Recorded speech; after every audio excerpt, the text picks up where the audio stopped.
She Okay, always well, hits recording and I have to clean out my mouth and not, not we're talk in live my flavorful New recording Jersey, now. New York area language. I always have to say it, so I like being on tape with that. All right, well, welcome everyone. It's good to see you all again. I just have one really quick announcement before I turn it over to Deanna.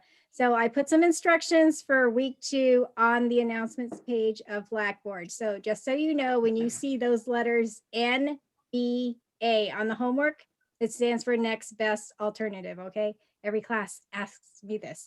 I think that's it. Oh, no, there's one more thing. I'm sorry. If I've given you credit for the entire feasibility analysis tool, please stay engaged every week. Please show up for the webinars and participate in the chats, okay?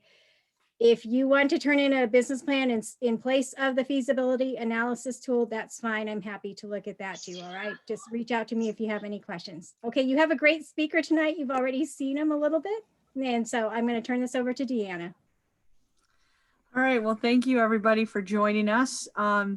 We knew we were going to have just a little bit of smaller group today than we did last week. Some people said that they wouldn't be able to attend the live session, but that's okay.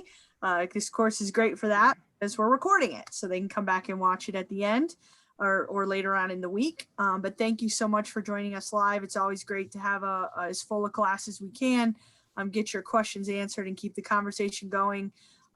So just one thing I wanted to say, Henry had asked us this question today, I believe today or yesterday, and figured it'd be a good time to make this announcement so that you know, if you complete the entire course, so you have to graduate, you have to get that 75% completion rate.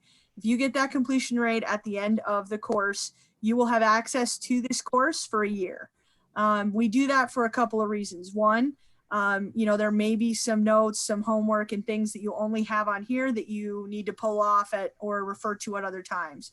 Two, you've just kind of, you've received so much information and you might not be able to use all that information right away or put everything that you're learning into practice, and you want to come back to it and kind of go through it after you've had time to digest. So that's two. And then three, we've added a bunch of videos. We're working to continue to add. We have just switched platforms from what was Ensemble Video to Kaltura, which is the Syracuse University platform now.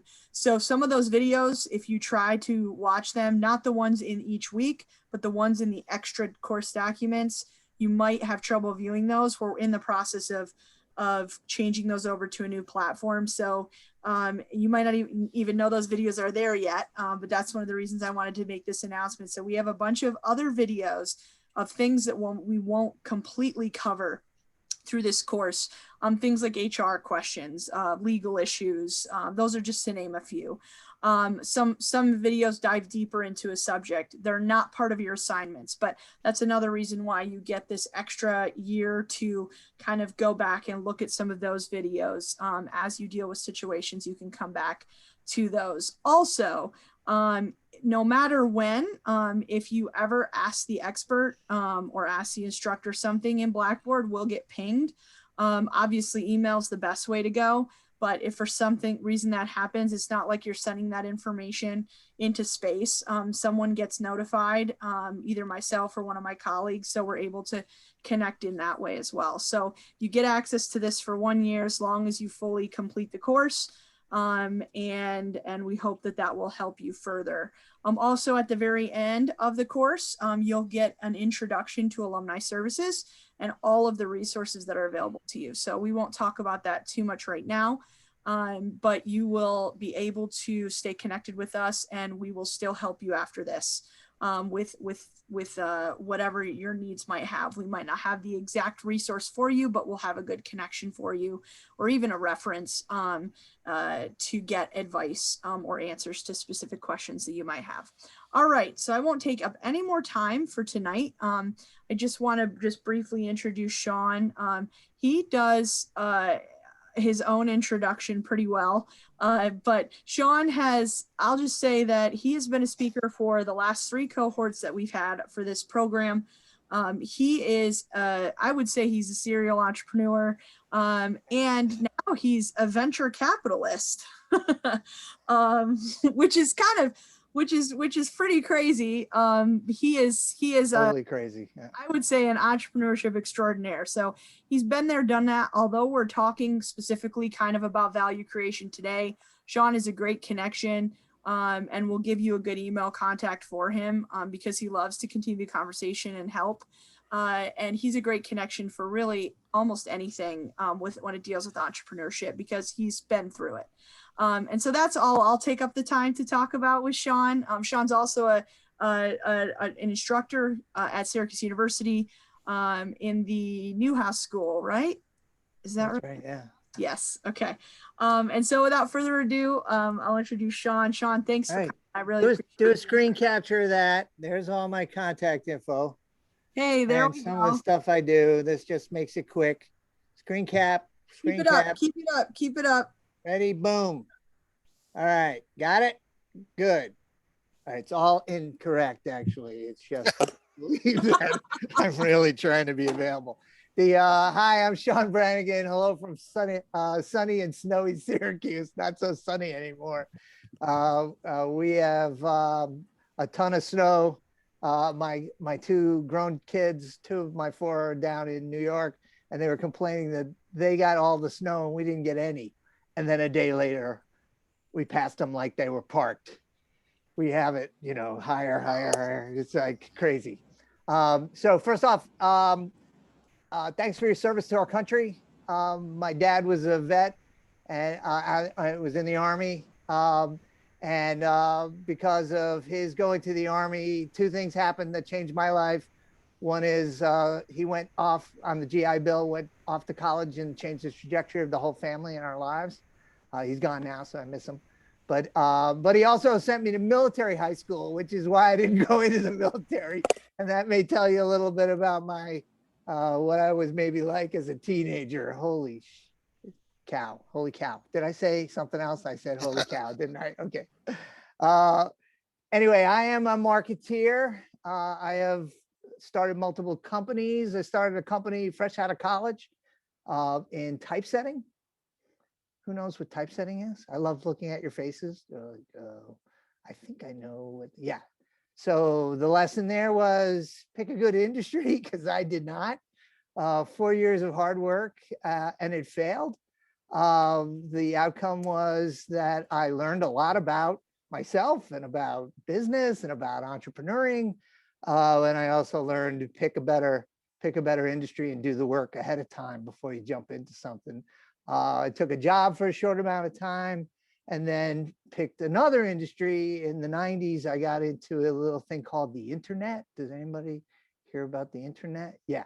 So getting into the internet in the 90s was ridiculously early, but benefited from that. Had a company in the 90s, sold it for cash in 1999. Does anybody know why that was a key time to sell? I see John shaking his head. People who lived through that, I'm seeing Shantae, am I saying your name right? Shaking your head. Yeah. Sold in 1999 because in 2000, everything that had internet associated with it crashed. Prices plummeted. It was called the dot-bomb period. So the dot-com period saw the beginnings of Amazon and Google and a bunch of others in the late 90s. I was there for that. It was kind of fun. I remember when one of the people who worked for me came in and said, "Do you think this Google's going to be a thing?" And I said, "No, I don't think they're going to." So this is the genius you're about to listen to, the guy who missed on Google and, started a typesetting business. But the truth is that, hopefully I learned from some of the mistakes. I'll be able to pass them on so you don't have to repeat them. That's a sign of genius, right? Is not repeating other people's mistakes because you have to repeat them yourself. So I got into the internet thing. We sold the business in 99 to a company during this dot-bomb period. They had $86 million in cash, had gone public. They blew through that money in 21 months. Poof, $86 million gone. They were in bankruptcy. So we were going to jump back into our own company. The bankrupt company got acquired by some billionaires out of Europe. And they said, we think this internet thing is going to be real. You just need to wait.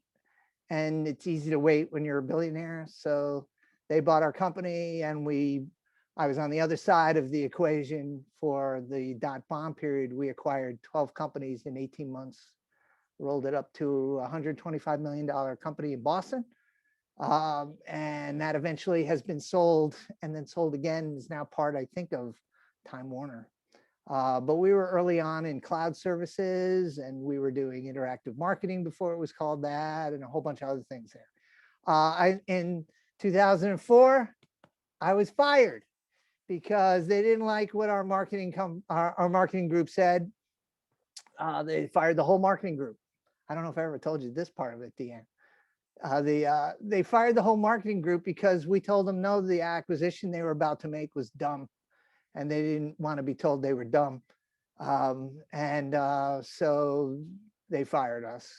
The value of the business went down, so I think we were right. But we were fired on a Friday, and being that we're entrepreneurs, we started a business on the Saturday. And by the following Monday, we were calling on all of our vendors to be customers of ours, because we thought that it was a shift. 2004, does anybody know what happened in 2004? Little company called Facebook got started. Might have heard of it. 3 years later, a little thing called the iPhone was launched. A whole bunch of things that had been aligning that we were watching as marketers started to hit, and a whole new version. What was that called? Web 2.0. That sounded so cool. Web 2.0. I don't know if anybody remembers that.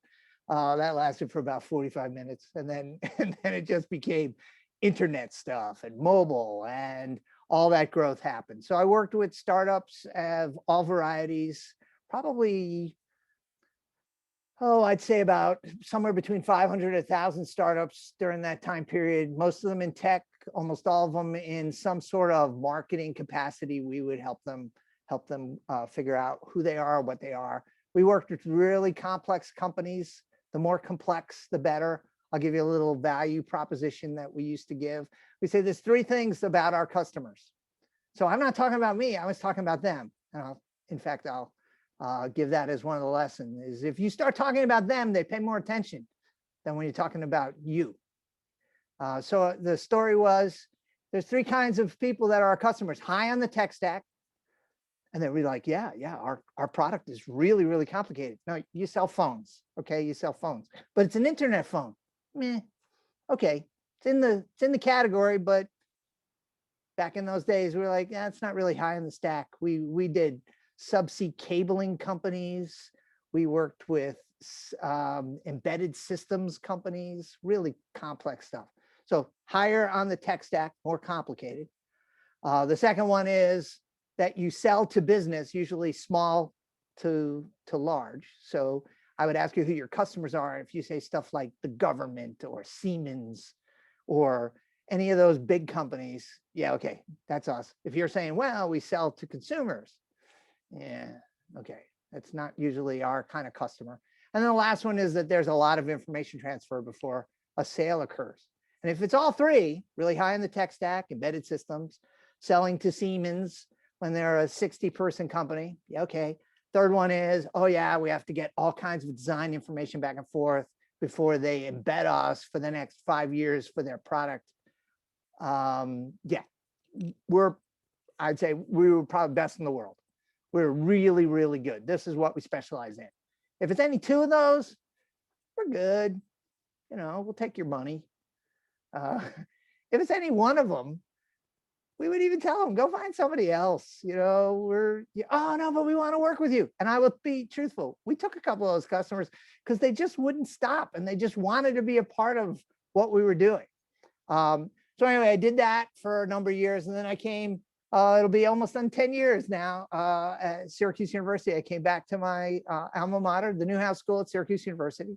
I studied journalism, and I did not take that path, clearly. But I'm back because there is so many changes and disruptions in the media space. In the Newhouse School, we have journalism. We have every flavor of journalism. We have television, radio, film, music industry students, 2,000 media crazed students in advertising, public relations, graphics, all of those communications areas. And I wanted to say, look, instead of just graduating them for jobs, they should go start stuff. That was also very cleaned up, by the way. Go start stuff. And when you start your own business, you have more control of your destiny. You also can pick things that you love working on. And that's what I've been doing for the last 10 years. That's kind of my story, what I'm going to do, because we're going to get to a lot of questions, right, Deanna? Thanks for those videos, by the way. I was going, I can't remember how I do this session, because the first one was different from the second. It was more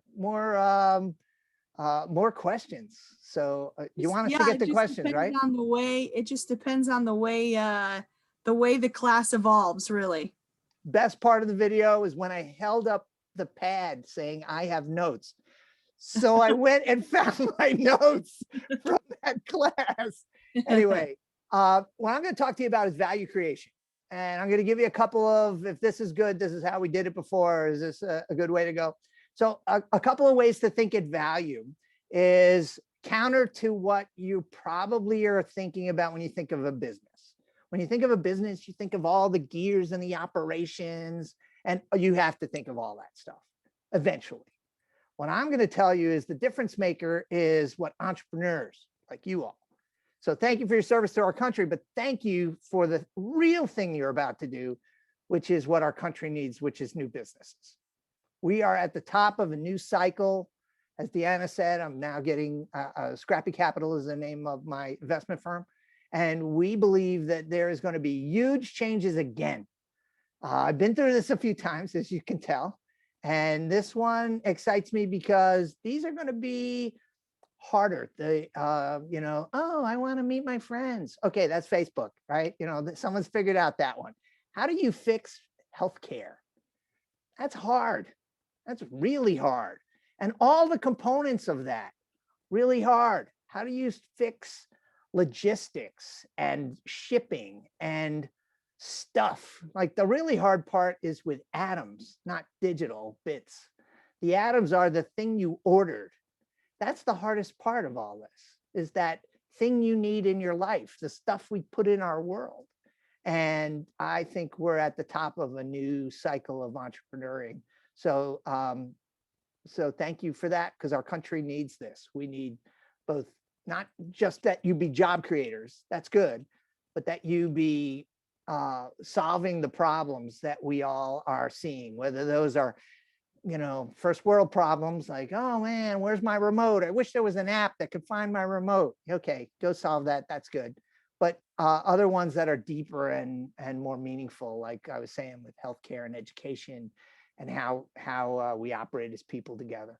So what I'm going to tell you though is entrepreneurs create value.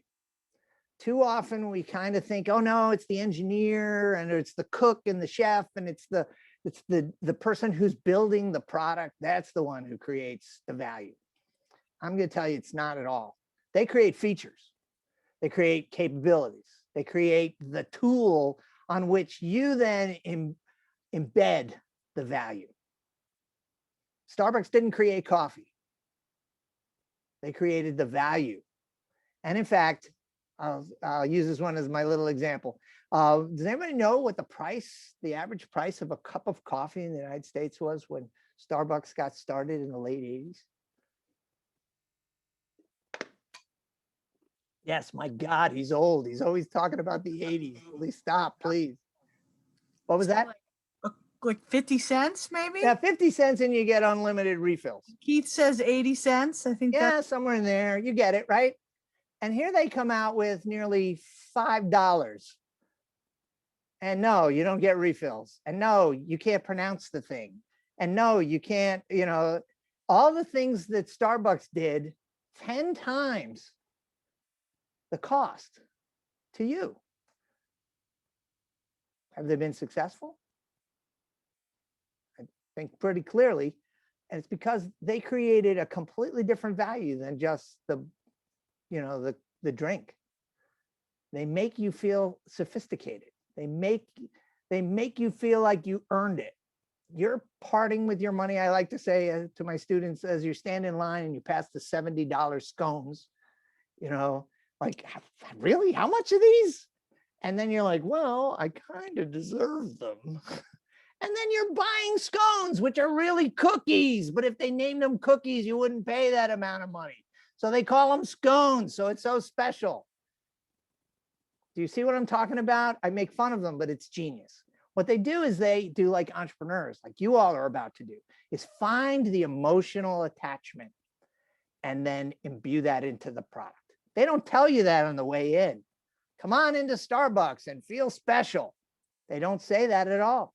They just say, we're Starbucks, come on by. And when you're walking out, you feel more sophisticated. I've just spoken in some Italian, French language thing. I always go in and order a large coffee. Any Starbucks lovers here? Come on, own up. Couple of, no. Okay. There are people who collect the cups from all the locations. Do you think Starbucks makes any money on that? Mm-hmm. And they also know, by virtue of who bought it, who loves Starbucks. They get loyalty off the charts, et cetera, et cetera. But it's an entrepreneur who does that. Entrepreneurs look for that kind of stuff. It isn't genius stuff where you sit on the whiteboard and you drew up and you go, oh yeah, people will pay crazy amount of money for scones because we're going to call them scones, not cookies. And yeah, and we're going to have a business. No, it was by being in the business, you start to see the behavior. So the other one is to start. And as soon as you start, no, you're not done. You are just beginning to find out, what does the market value? Where is the emotion embedded? What are the things you can do? And I know I've looked down through, thanks for the list of who's on the call. Some of you have business to business. A lot of them are consumer. Many of them are services. And all of them are, the difference maker is when you create value. When you create value and it's attached to emotion, you're different. You don't have to tell everybody that's the reason, but you build that into, if I could just get them to this point, they're going to tell 10 of their friends that it was fantastic because they felt something.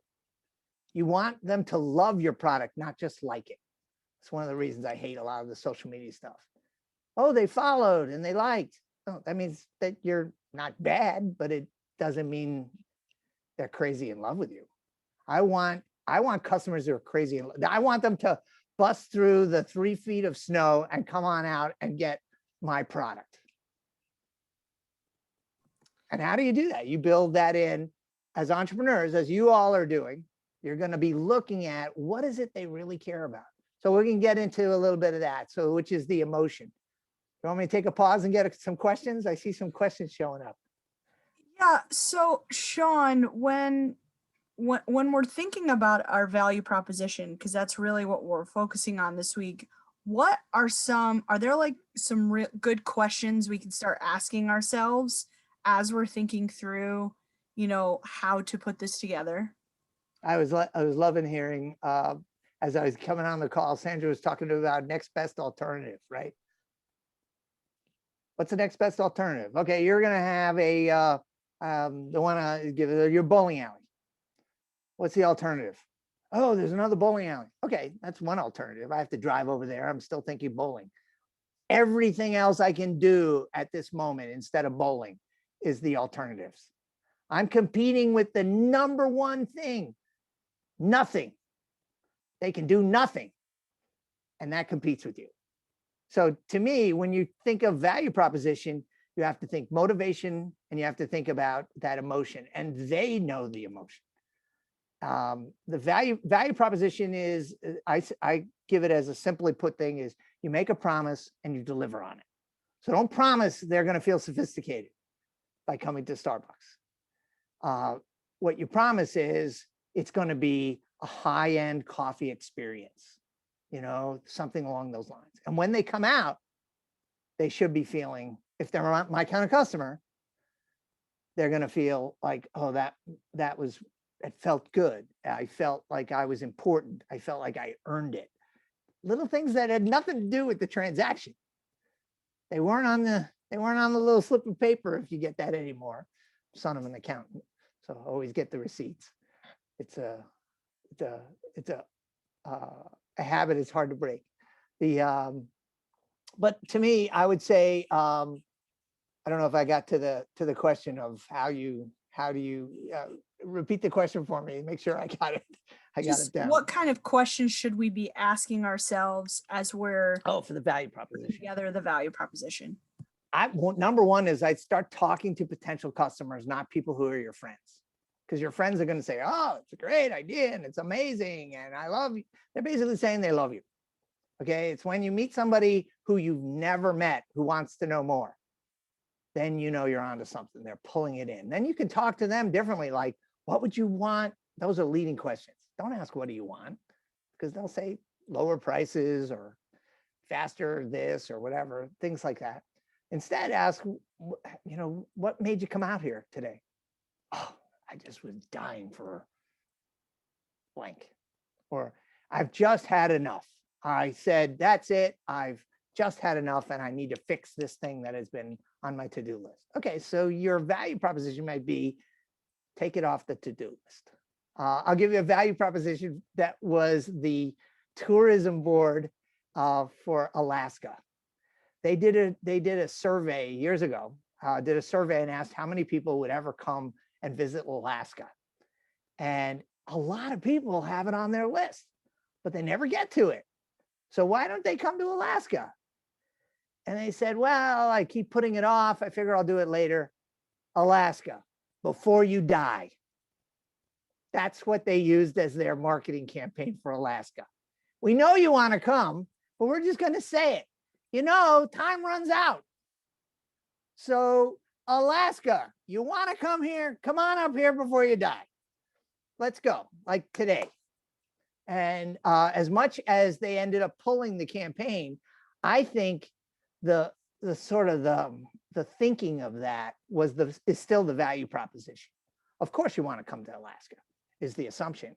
The value proposition is, what part of Alaska do you want? Do you want to be on the coast and be looking in, or do you want to be, eaten by a grizzly? And I haven't been to Alaska yet. It's still on my list. But those kinds of things, I would be looking at what's the motivation and what's the emotion that you can deliver on. Promise that, deliver on it, and then deliver a little bit more, especially emotional stuff. Thanks, Sean. So in kind of still thinking about, the value proposition, how can we test the strength of our value proposition? Like, how can we do that? How do you know that, okay, now I've wrote this value proposition, or this is the list of what I think. How do we know that that is strong and that is real? Yeah, you don't. And that's why I'm a believer in you get into the market as quickly as you can. Don't wait until you've got everything locked down, because even if you did, that means you're less nimble if you've got everything locked down. Begin with some assumptions and just know that you could be wrong.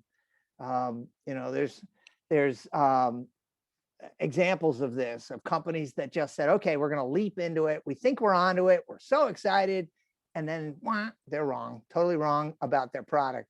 I'll give you an example is Airbnb. Does anybody know why they're called Airbnb? Where does the naming come from? Didn't Airbnb used to be a couch surfing where you could like stay on someone's couch, and then it turned into something so much bigger? Yeah, but it's like an air mattress. Do you remember? Yeah, there it is. They used to. Sorry, I shouldn't be answering these questions. Y'all That's right. You guys should do. Quiet. Okay, so make believe she didn't answer it. What's the answer? Air mattress. So the answer is these guys were designers. So they're not techies. They were designers who had moved to San Francisco, very expensive. Designers don't get paid much money. And so they were sleeping at friends' places and couch surfing, like Deanna was saying. And they said, wouldn't it be cool if there was a business where you could lend out part of your apartment here in San Francisco and we'll give you an air mattress and then you're able to stay at somebody's place. Yeah, people would do that. Oh my God, that's amazing, right? And that got them going. And their value proposition was something like, be a good friend and we'll make it easy for you to be a good friend, as well as make new friends. So we're going to have this post board where people who say, yes, I'll have people stay at my apartment or over here, and we'll maybe send them an air mattress. And over here are all the people who say, I want to live in that city or in wherever they were in San Francisco. And then I'm just making this up, but something like this probably happened where somebody got on and said, well, I have a house with 5 bedrooms that I don't use. Can I post that here? And they were probably like, what? Like, you have with beds? Like, oh yeah, it's fully furnished. Or somebody else would say, oh, I'm a consultant with a major consulting firm. They pay me really well, but I'm always in some far away place. But my beautiful apartment that overlooks the Golden Gate Bridge is right here. Am I able to put that on? Because I don't need a air mattress or want an air mattress or even know what an air mattress is because I got this place. And that's when they're paying attention to the market and realize there's a untapped number of possibilities here. They didn't know this ahead of time. Maybe they had an inkling of it. Oh, we'll start with the air mattress business and then we'll move in. The air mattress business is laughable. It's ridiculous. It's, their biggest growth areas have changed over the years because they keep paying attention to the market. So the value proposition is on two sides. That's a two-sided market. On the one side for Airbnb, it's turn your unused room or apartment, your in-law apartment maybe, or something along those lines into a revenue source for you. So make some money. So in 2007, when the financial crisis hit, that was what everybody was doing. They're just posting stuff because everybody needed extra income. So it was an extra income value proposition. And filling them was not easy, but it was easier because, yes, I'm going to be moving and I could stay there. Now COVID hits. How the hell did they survive that? They just went public recently.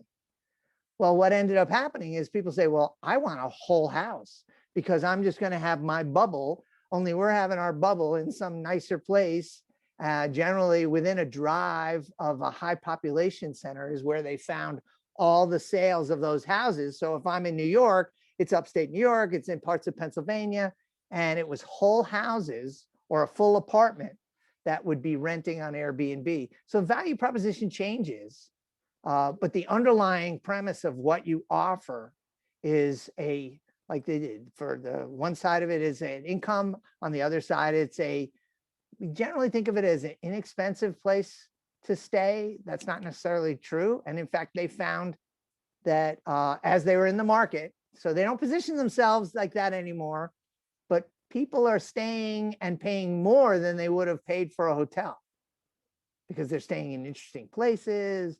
I've got this cool apartment right in the downtown of the city I want to go and be a tourist. And that's way better than being at a hotel on the outskirts of town and having to drive in, and you get it.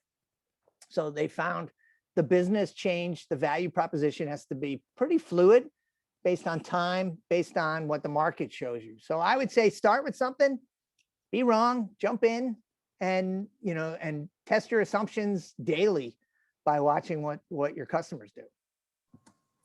Thanks, Sean. So we got some questions coming in. Shantae, you can wave, Shantae. So she is trying to connect this with her consulting and course creation business. How would she discover her value? Shantae, if you want to elaborate on that, you can. Yeah, tell me a little bit about what your course offerings might be, or are they already?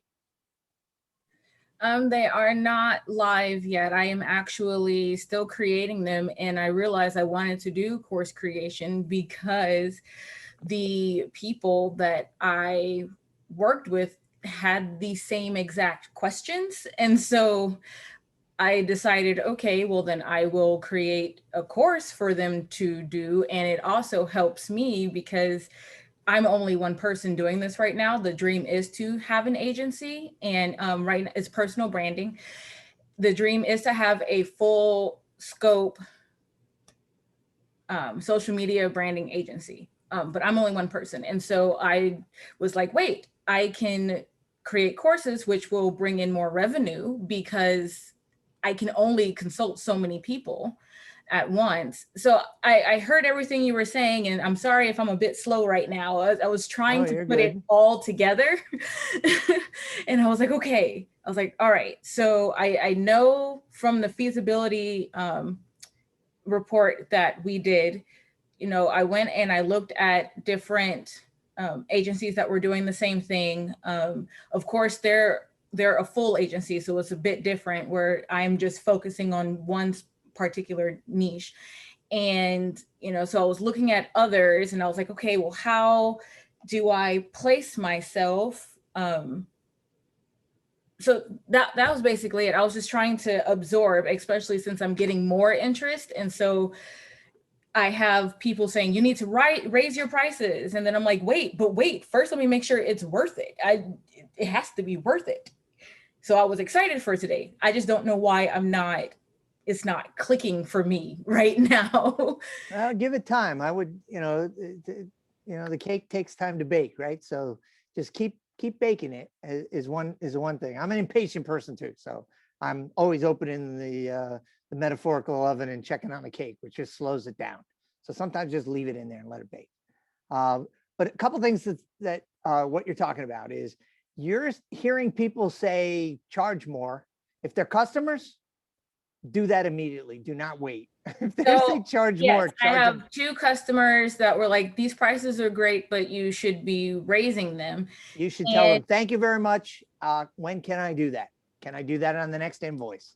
And if they say, well, I didn't mean me, I mean, I say, oh, well, I'll grandfather you in, but 6 months from now or a year from now, you're right. I was planning to put my plan. I was planning means you just told me and my head said, yes, now that's my plan. So therefore you are planning to raise your prices. That's a great sign. That's a market pulling you into the market. They're saying, we want more. We're even willing to pay more. That's a great sign. What you're doing with your classes, I'm going to tell you to think about it bigger than just their classes, and you're going to be a provider of information. You might want to look at it as, is that the way to do marketing? That you charge them a small amount to put a whole bunch of people in a room at when COVID's over, and teach them this thing that you are going to then say, oh, and if you need help with that and have money, I would be happy to help you. I mean, you don't say it as overtly as that, but that's really what it's amounts to. You want to find, I'll give you I got a whole bunch of things in my old head that have worked for me for a while. You want people who are mad. Okay, they have money, authority, and desire. So if they don't have all three, you're talking to the wrong person. You can't be talking to the person who goes, oh, this is great. Oh my God, it's the best. And you go, okay, so can we start Monday? And they say, oh, well, I'm not responsible for that. Okay, don't want to talk to them. That's great that they're excited. They're not really your customer. You want someone with authority. Money is a simple one, like just test them like you're saying, and they're going to give you a little bit of feedback about, yeah, we pay for this, or you find out they can approve this level of service, et cetera, et cetera. So the money side sounds like you got that figured out, which is usually really hard. Make sure you're talking to the authority. No, it's not hard, or it is hard. Okay, so give me a little... Not to be funny, but the prices that I have right now, I literally just kind of pulled out of censored version, nowhere. And that's how all pricing works. It would happen.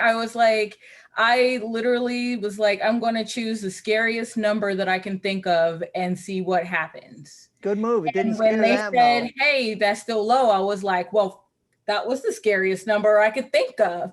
Okay, apparently there's a scarier number. Right. And it's scaring you more than them. So that's a good thing. I would say just keep ratcheting it. Take that one as a drip campaign. For those who are already paying, you say, well, normally I charge, I'm going to charge you old number. And you say, but normally I charge, and then you just tell them this new number so they're prepared for it. And then bring them there at a time period, 6 months or right away. If they say, oh, well, just bill me. Because, people in a company sometimes just say, look, you're really delivering for us. I don't care. Give us the bill. Or they see you up against other vendors and they there's a sense of fairness we all have. Anybody with kids? Kids yell at you that's unfair. You're like, you're 5. What do you know about fairness? Well, they do. It's kind of built into our human makeup that we have this sense of fairness. That doesn't mean the 5-year-old is right, by the way. That 5-year-old is wrong. But anyway, the idea that we have this fairness that drives our lives, your customers you're doing it, and they're being very nice to you as well. They're saying, look, you should charge more because there's maybe a competitor who's not doing as well for them or not working as hard or hitting a mark. And they may not tell you all that. That's too detailed. They just say, just charge us more. You should be making more because you're delivering more. What would be your advice for someone who do not have set prices yet? No, remember I talked about Starbucks. If they went by what's the set price, they'd be charging $1. Like, oh, we're going to charge more. We're going to charge 2 times. You let the market determine what the value is. I mean, there may be other aspects to the service that you're giving that serves them, and they're willing to pay for it or able to pay for it.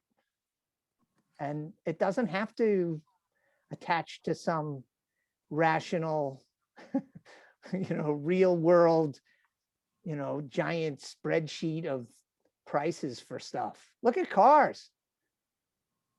Mm-hmm. If you got $100,000, I got a car for you. I got a few of them. Right? But why would somebody pay that? Because they want to. Yeah, I get that. They're paying for that experience. I mean, I just a quick note. I just did this salt float. I don't know if anybody's ever done it for the first time. Someone recommended it to me, a place that opened 45 minutes away. There's 3 places here in Syracuse that do it, but I chose to go to the one that my friend referred me to that just opened up 45 minutes away in Oswego. And the experience was amazing. A little bit more expensive than Syracuse. What is it? Much. It's a aqua spa. It's called in Oswego, and the experience that I had. Do you see her eyes right now, people? I was like, I'm going back there. And right now I had a knee injury. I'm on crutches. They were so accommodating. I mean, I just had to sit in a chair the entire time, and they did everything, brought everything to me. And then they showed me to my room, and then I was fine. And someone was waiting right outside the door in the hallway in case I need. Oh man. I mean, So it's just the extra mile, right? So in 2 weeks, we're going to have a speaker that's going to talk a lot about branding yourself. And so I think some of these questions that Shantae has too, keep those loaded as well, because I think that Tommy will also be able to help with some of these questions as well, and getting some great perspectives. Sean, I wanted to get to Lance's question. He is a service-based company, and a large portion of his potential customers are ultra high net worth individuals, and he's finding it hard to get access to them. So how can one get a question to them? Like, how can he get, what suggestions might you have there? It's supposed to be tough, first off. That's a good sign. If you have a hard time getting to them, they're probably the right person. So as much as that doesn't make you happy to hear that, I would say that's probably a good indicator. If it's too easy to get to them and they're also happy to tell you how high net worth they are, they're probably not. I would say networking is the number one way to get it. I would not pay. There are companies that will do that interview, that will give you that. I will get you on the calendar of blah, blah, blah, blah, high net worth people to talk about your product. And they charge you for that. I would not pay for that. I would learn how to do it. It would become part of the marketing engine that you will build as part of your company. I would say, so where's Lance here anyway? I'm looking around, looking at the names. Okay, there he is. Yeah, so getting into high net worth people, Lance, is it's supposed to be hard. And when you crack the code, you will be on a call like this, and I'm going to tell you, do not give away the code. You can give away some of it for people who are your besties, but don't give away what is, in fact, going to be a magic process that you will create. How did you get to any, have you gotten to any of them, first off?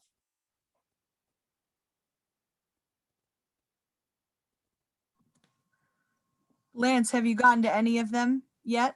No, I haven't. But I'm still in the building phase. I have my company is established. I'm not doing any marketing right now. I'm having a website built, and so I'm still at the early stages. I know where I want to go with it, but it's still early.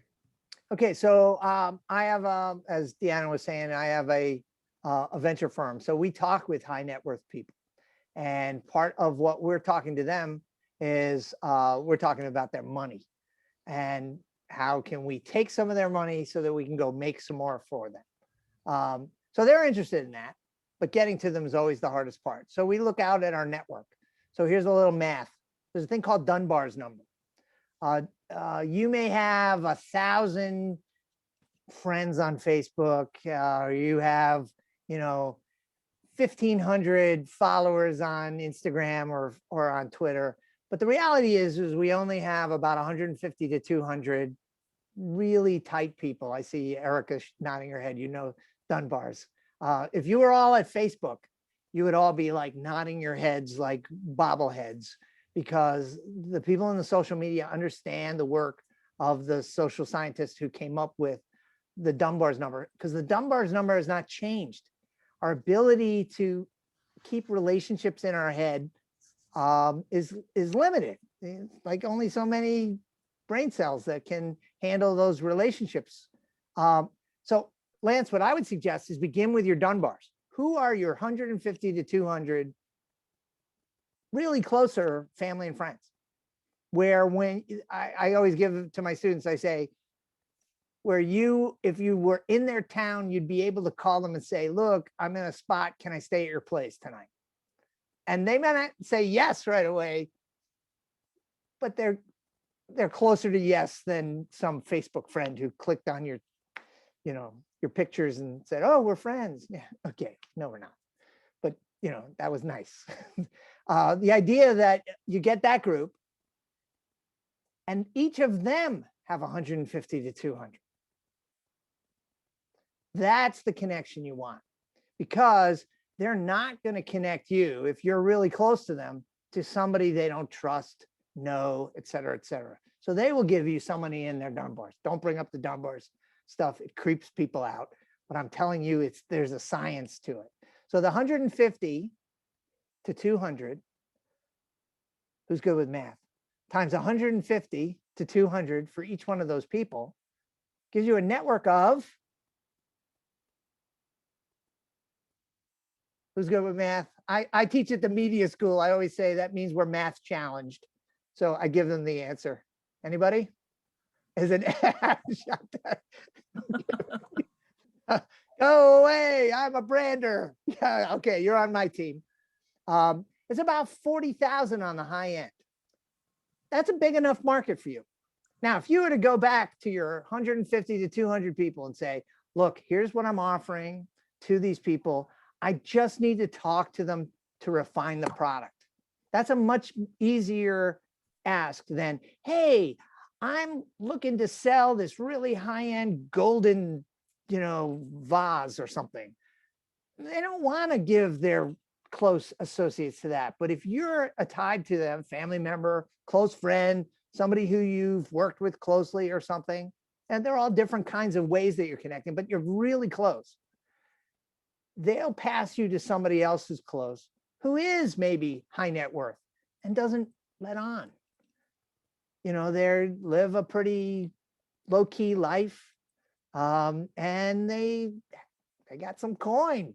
And that is astounding when you meet them, because then you can start unpacking, how do I get to more like this one, who's trying not to be showy and is not living in the amazing. So here's one for you. So high net worth people in the United States, what is the most popular car among, or I should say, vehicle, just to keep it broader. What's the most popular vehicle among the richest people in the United States? Volvo. Toyota Camry. Benz, Tesla? I don't know. The Ford 150 truck. Oh, That's me. And the idea is that just because you're wealthy doesn't mean you need to show off. If you're wealthy and you actually have been wealthy for a while, you tend to like just want to blend in. And so that's the reason that they have, or the other reason is they want to stay grounded to who they were when they started before they made their big money. And they want to be regular as possible. And that's one of the ways you can. I know a guy who's a high net worth person, Lance, and he says, oh yeah, I drive my, no, what did he used to call it? Oh, my Honda. And then I go out and see his car. It's a top of the line, like custom made Acura. And he goes, it's a Honda.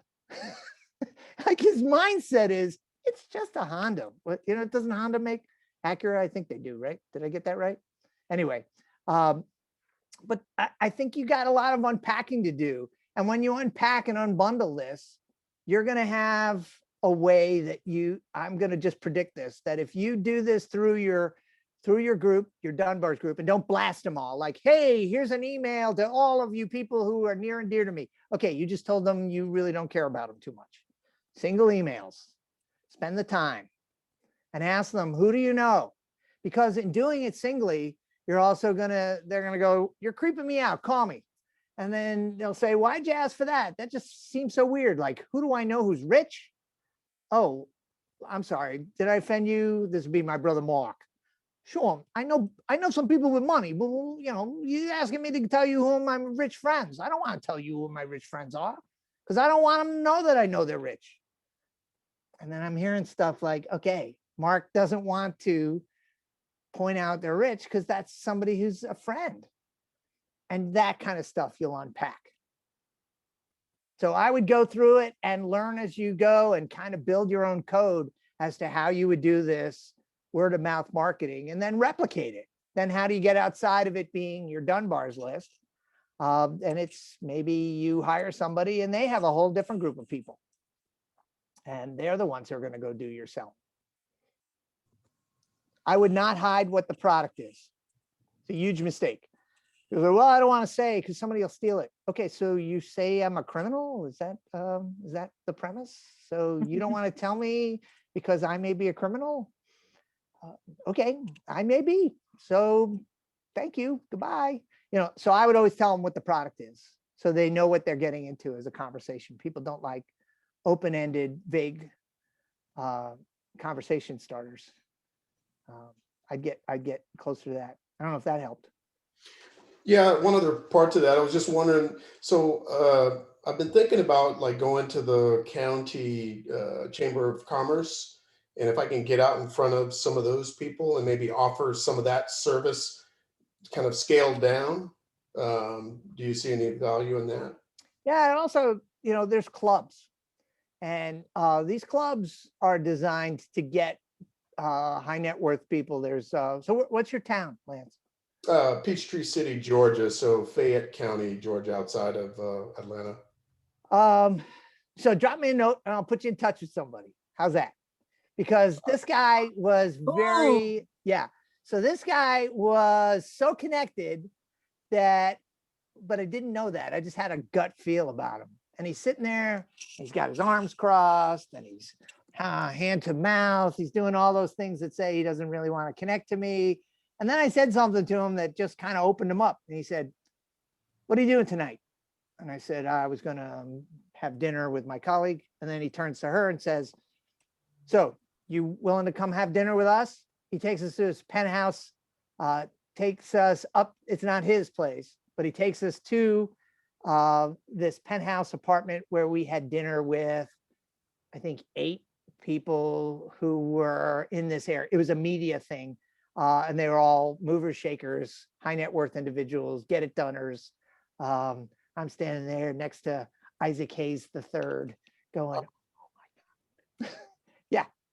So it's that kind of stuff. I would look for how do you get into those clubs, into those less formalized groups. Mhm. I'll start by sending you a note, sir. Thank you. Hey, you're welcome. What's the badge on you? It's just a unique crest. Good man. Sean, so we got a couple other questions here. One from Mark and Alanya. Is that how I pronounce it? Did I pronounce that right? Okay, great. So they're talking about kind of going back to emotion. How do you tap into the emotion of a company if your target customer is a company rather than an individual consumer? So, you I know, love this question because I get this a lot. Is you don't sell them to a company, you're selling to a person who's in a company. And their emotions, as much as they are going to show, no, we rated them on these 15 points, but yeah, it's emotion. They made sure that you answered those 15 points, but they picked because of emotion. Like you made them feel comfortable. I don't feel like I'm going to get fired. Or we answered this other issue that was an issue in the company, that we're looking for new vendors. And you don't know that. They're not going to tell you. And you're the new vendor. So they want you to succeed because that makes them succeed in the beginning. Like, see, I brought in a new vendor, and they're sort of holding their breath. And then you succeed and they're like, yeah, that was kind of me. That was all kind of me, just so you know. And you're making them be the hero. So I'm always looking for, you're going to make them a hero. That's the basic selling B2B. I'm always in the, because as you heard, I sold into B2B, and it's always selling to other businesses is selling to a person, and they're buying from a person. And so I'll give you a couple of quick ones. Give them your cell phone, because it gives high level of trust, and it's saying, I really want it. And you're also saying, I'm reliable. I'm not hiding from you. Oh, well, here's our email, and we answer it right away. And yeah, okay. You've just given me your cell phone. I'm going to call you when something goes bad. Yep, I want you to. And that's the advantage of small business. And then if you can build that to the point where if you're bigger, if your company's bigger, still do it. And not the salesperson, but yes, the account people and all that other stuff. If you build it out and you have, let's say, 40, 50 people, the customer facing people give out their cell phone, and that becomes sort of the vibe of your company. That's one I do. Another one is I kind of flip it. Like, I'm not really sure you're right for us, so let me help you find somebody who might be better. And then they start selling themselves to you. Oh no, I think you'd be great. I'm hearing a couple things that maybe this other company would be better. And I'm not doing it as falsified. I don't remember this, Deanna. Thanks for sending me that video. But I gave the Miracle on 34th Street. Did anybody see that that holiday movie? Right, it's one of those, oh, well, you know, Miracle on 34th Street. It's the Santa Claus, and is he really Santa Claus? His name is Kris Kringle, blah, blah, blah, blah. Well, the little girl, the scene that I always love, this is a marketing class in Miracle on 34th Street, where the little girl gets up, and the mother, you know, he sits on Santa's lap. She sits on Santa's lap and says, I want roller skates. And Santa says, yes, you will get roller skates. That would be great. And the mother is this New Yorker woman. I'm from New York. And she is livid. And she goes, Mommy needs to talk to Santa Claus over here. So you go over there. And the girl goes off, and she goes, so what is this about you're telling us to buy these? Do you know how expensive they are here at Macy's? And he says, I know, they're really expensive, but you can get a way better deal over at Gimbel's. And they're better skates for her young ankles or something like that. And she's like this. And she goes to the manager of Macy's and says, I don't know what you Macy's people are doing, and I don't buy here very much, but I'm going to buy here all the time. After that, you sending me over to Gimbel's to go buy for my daughter, because he cares about the daughter. Be Santa. Tell them you are going to send them to somebody else. You've brought up this other issue. And as much as my competitor and I love beating them, I'm going to tell you they're probably better fit for you. Not because you're sending them. There's a whole nother thing I do when I got somebody who's a jerk off customer. I make sure I send them to my competitors. And they'll even call me. They used to call me and say, did you send me? And I'm like, maybe. But when I send them a good one, they sometimes will return the favor. Competition isn't hate. They'll say, yeah, this customer is really a better fit for you. And that's a great way to work in the industry. But the other one is that when you do that, you're saying, I care about the customer in front of them. Not you're backing out because you can't pay my bill. You're saying, look, the kinds of stuff you're working on sounds like I should probably find somebody else because we're a little rich for your blood, or we do these other services that don't seem as important to you, or give a real reason.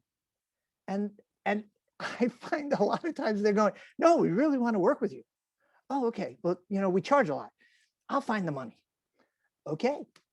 I just don't want to deny you something that's so important to you. So I would try to, so those are the two ones, is show that you are making it personal by giving that cell phone number or something along those lines. Maybe even carry a separate cell if you don't like giving your personal number for other reasons. And then the other one is to, when you're sitting in there, is size them up in a way that they are sizing up the fit to your services as well, so that they can go to a competitor and you feel good about it because you're taking care of the customer.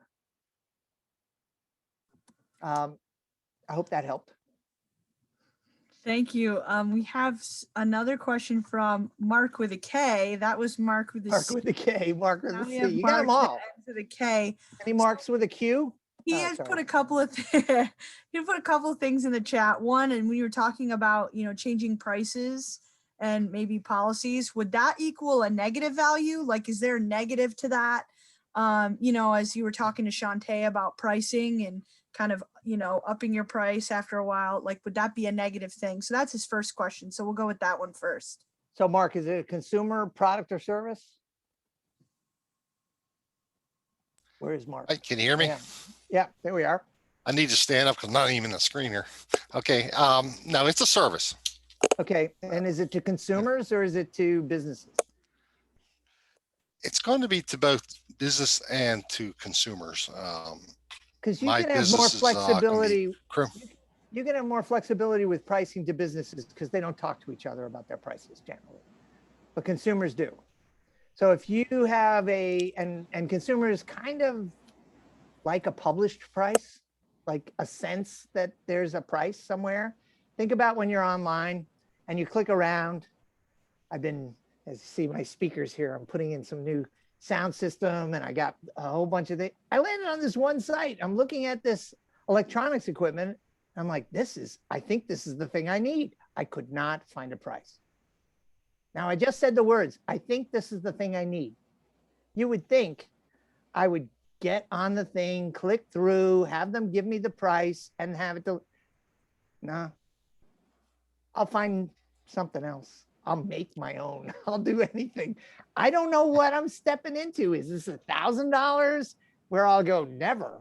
Or is it, $85? I have no idea. In which case I would say, well, I'll get a backup. It's like, so in the consumer world, we kind of like the idea that the price is available for me to see. And then there's discounts like, oh, if you buy this many, you get this kind of discount. Or if you may even do sliding scale, like we offer, you make this part of your vibe is that pricing is different based on ability to pay or,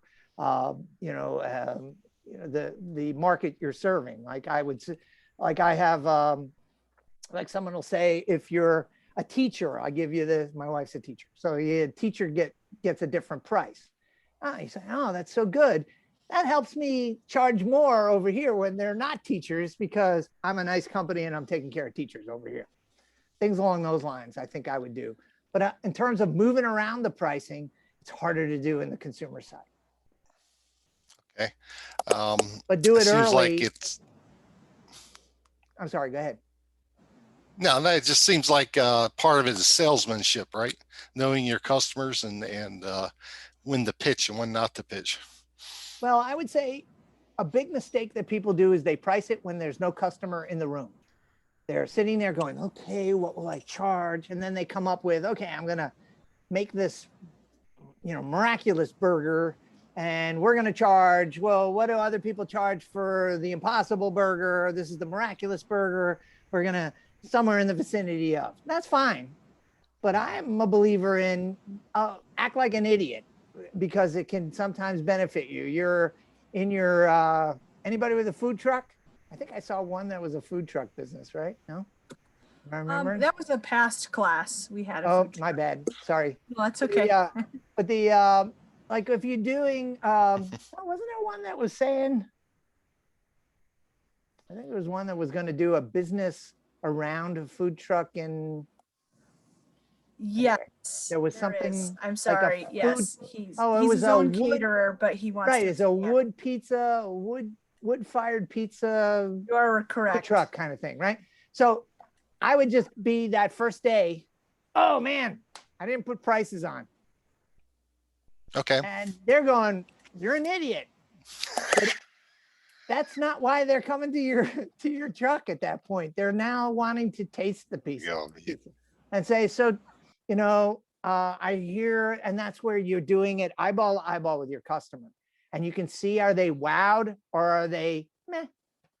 I'll say, well, for this little mini pizza, personal pizza, I know some of the places charge $8. And they go, well, that's pretty, I'm charging at least $8. Okay. Just based on the facial payback that I just got from my customer. If I'm in a room by myself, I'm going, well, let me look at costs and it's nonsense. You just want what the customer is pleased with, and they might even go, well, this better be good. It's $16. You go, it is. It's amazing. They taste it and they go, I don't know if I'd pay $16. I go, for you, it's 14. For you, it's 12. You do it in that moment and then you'll figure out your pricing that way. It's harder to do with consumer. In business pricing, it's a closed room. It's usually, in a meeting room of some sort, and you can just price it at the moment. And you can change those prices at the moment too, because here's my proposal that is in your briefcase. And they say, well, look, the last time we paid for this was $19,000 and your proposal says $6,000. And you're like, well, I will really love to get your proposal next week because we're sharpening our pencil to get it down to the $19,000 you're used to. Yeah, because I can't take this out and put a 2 in front of it and charge them $26,000 without them knowing that I just did that. But the idea of value is where people, if they have the ability and the money, they want the value. Sometimes it's the value like Deanna just talked about with the spa. It's all this care stuff. Does that have some cost with it? Sure. But it's generally not a direct ratio line of more services always cost more. No, you hire different people. There's lots of ways to add more services, automate some things, et cetera, especially starting a company. You guys are working at an advantage because you can put in automation tools that your incumbent business competitors can't afford to do because they have a system or they haven't paid down, their accountants won't let them upgrade the technology because they haven't paid it down yet. You're at an advantage there. You can put in some incredible stuff that's available. The other one I'm going to tell everybody is keep paying attention to how do I tie to the cell phone? It's the Swiss Army knife tech capability. Everything else is going to go to, I use this kind of computer and system for this kind of stuff. But the cell phone seems to be, it does everything. And if you can tie in, I'm not talking about apps that you download. I'm just talking about text even. Like, oh, do you want us to text you when your product is being delivered? You'll be surprised. They say yes. Well, I don't want any of my personal information. No, no, no, just give me your phone number. They're not even thinking it through. Like, of course, I'm giving them my personal information. They know my name. They know I'm in this town, and here's their phone number. And then just, treat it appropriately. But I would build in as many of those things as possible. Who here has gone? No one's gone to a restaurant last year, probably. But go to the restaurants, and it used to give you those things that buzzed you, right? And you take it with you, and you go to the bar, or which they love because they want you to stay at the bar. I always thought it should have a sensor at the bar, still buying drinks. Okay, your table's not ready. Your table's not ready, Sean. As soon as he stops buying drinks, oh, and his table's ready. So they've maximized the amount of money I spent at the bar. But the idea that if you're in like a town and you're walking the street and it'll buzz you, get there, ask them would they want the buzz thing or do they want the phone. The advantage for you all would be you can just tell them we don't have one of those buzz things because that costs money. We just will contact you and text you. All sorts of things you can do with advantage right now with automation. So look for them. As much as it make you feel unusual, it also sends that branded message that you're new in a good way. And I just don't want anyone to forget here that don't forget that one of your values, I mean, it's up to you whether you want to lead with it or not. One of your values is that you are a veteran or a military spouse, and that you or minority owned or service connected, disability owned. Those are some great values to your business. And I know, other veterans like myself look for veteran owned businesses first, and I'm willing to pay the extra cost. IVMF looks for veteran owned businesses first when we're trying to get customers. Comes at 8. So I'm gonna leave. 1 second, I'll meet that. When we're trying to get, products and things like that, we look for veteran owned first, military spouse owned before we, go, to the larger, kind of big time companies. And some of them are because we want them to be the big time companies. So just think about that too, as you're creating that value. You bring that to the table as well. You bring that lens. And sometimes other people look for it, especially if you're doing business to business. A lot of businesses, if you have those certifications, minority owned, disabled, veteran, if you have those certifications, you might get some business that over somebody else because of those certifications, especially if you're doing anything in the government. And we can get into that. That's like a whole nother session, and we can get into that, but just think about that and don't forget that. Obviously it's up to you whether you want that to be a part of your business or not. But just don't forget about that is a value add. And Totally agree. A lot of businesses and people and consumers do look for that too. When you have that veteran seal, and that's one thing I look for in a business is do they have that veteran owned seal or some type of military connected seal.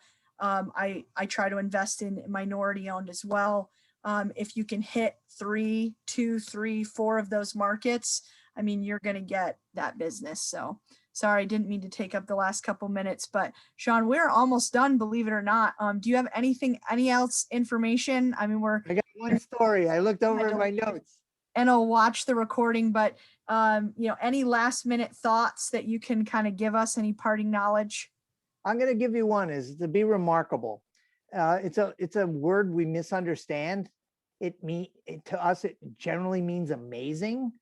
I'm going to tell you remarkable means, yes, amazing, but something that I can remark to somebody else. It actually turns your business into an easy to